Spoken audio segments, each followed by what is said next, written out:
कोल्हापूर आणि साताऱ्याच्या दोन्ही जागा महाविकास आघाडी जिंकणार आहेत, त्यामुळे महायुतीच्या जागा कमी होतील। मग कसला भाजपचा 45+चा दावा, अशा शब्दात जयंत पाटील यांनी भाजपच्या दाव्याची खिल्ली उडवली आहे। तर सांगलीत माजी मुख्यमंत्री उद्धव ठाकरे यांनी आपला उमेदवार जाहीर केलाय। यातून काही तोडगा निघतो का याबाबत ही चर्चा सुरू असल्याचंही जयंत पाटील यांनी म्हटलंय।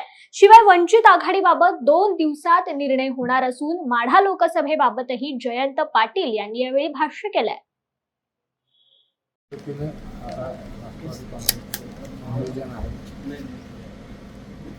आघाडी म्हणून आम्ही सामोरे जाणार आहोत आणि आघाडीचं नियोजन चालू आहे। जागा वाटपाचा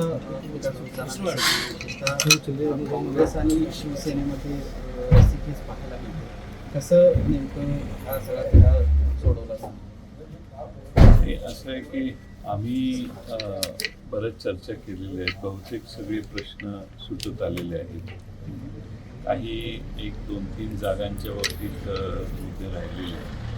अपेक्षा आहे की ते पुढच्या 1-2 दिवसात प्रश्न सगळे संपतील।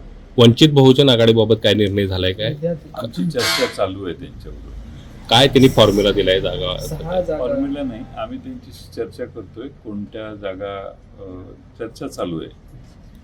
उद्या ते भूमिका स्पष्ट करणार असल्याची माहिती आहे। 6 जागांची मागणी देखील महाविकास आघाडीकडे केल्याची माहिती मिळते। काय नेमकं महाविकास आघाडीकडून वंचितसाठी?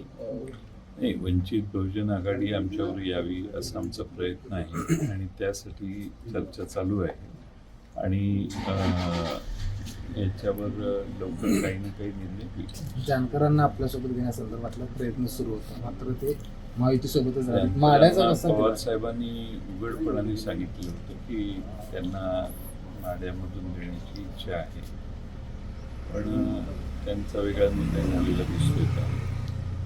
आता माढ्यात आम्हाला पुन्हा नव्याने विचार